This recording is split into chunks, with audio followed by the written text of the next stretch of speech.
Hey coach, so glad you found us on YouTube. Subscribe and like. See all my son's shoes there. That's the first thing. Second thing is go over and check out Teachhoops.com for coaches who want to get better. Let me help you put banners on your walls in your basement, win state championships in less time for less than $1 a day. 14-day free trial. You will get my personal email address. You'll get one-on-one calls, office hours. Everything you would want is there and available. So go over and check it out, and let's head off to the podcast.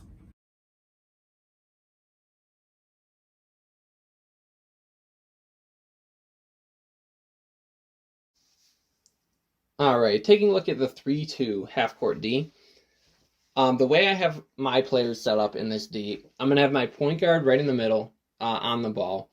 And then I'll have my shooting guard and small forward a little offset from the elbows. And then my power forward and center right on the blocks. Now, for the shooting guard and small forward, it doesn't matter really whether you have your shooting guard on the left or right versus your small forward. Same thing with your power forward or center. If you would prefer to switch them based on player personnel or however your game is going, if you want to make that adjustment, put a stronger defender on one side, it really doesn't matter who has each side. I like to keep it consistent.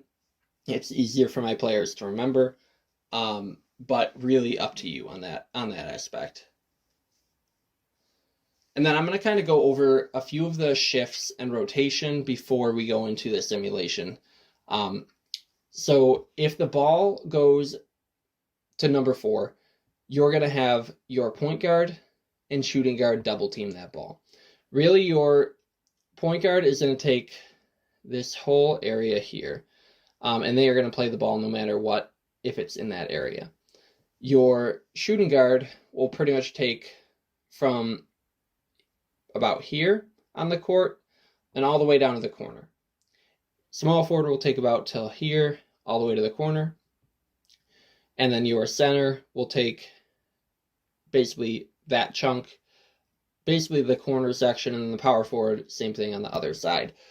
There's a lot of overlap in the zones because I love to create double team opportunities with the 3-2. Oh, I'm going to go back. So if we have the ball go to number 4 here, you're going to have your point guard and your shooting guard double team that. Your small forward would then need to shift to the middle to fill the lane.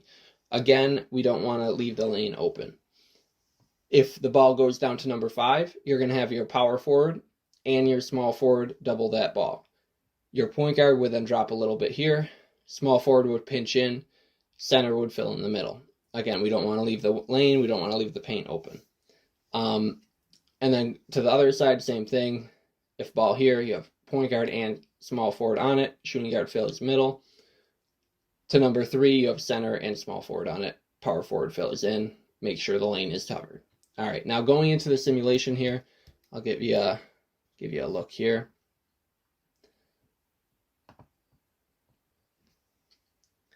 All right, so yeah, we double team. Ball to the middle, we're going to double team on the corners. They're going to pass to number 2. We'll double team point guard and small forward.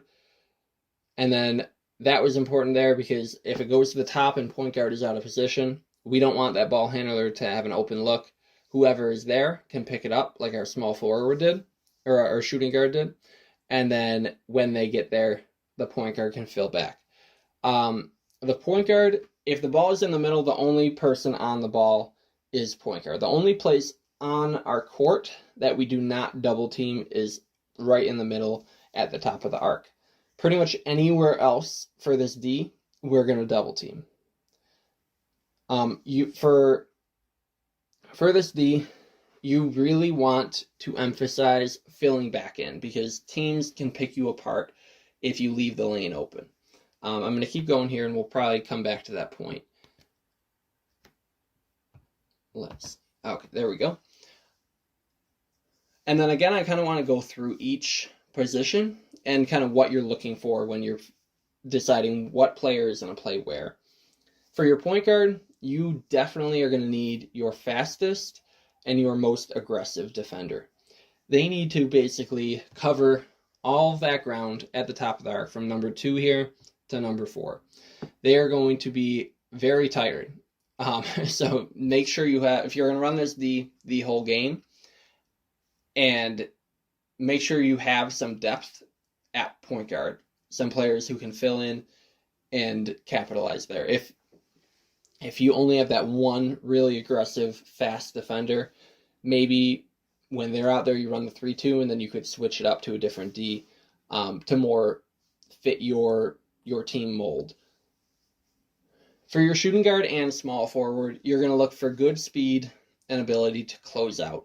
Really, you want them to be quick getting on the ball, because the point guard is coming farther away. Like, let's say the ball is at 2 and you get a pass all the way to 4.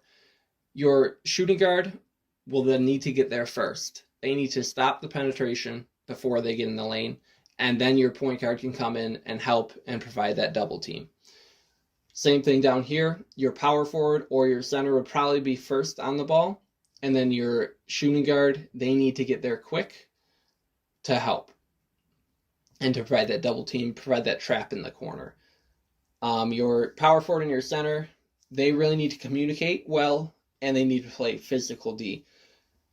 When one of them goes out on the perimeter, they need to communicate with each other, because you cannot leave the net wide open. Whoever is not out needs to pinch and fill the middle. They are the last line of defense, and if they are not in position, you're giving up easy layups, and we definitely want to avoid that. Hey, Coach, hope you're liking the video. If you are, kick down below. That would help us a ton. Hit the like button down below. If you want to subscribe, that'd be awesome. Hit the little bell up above. You'll get a notification every time one of our new videos goes live. Also, make sure you go over and check out teachhoops.com. Enjoy.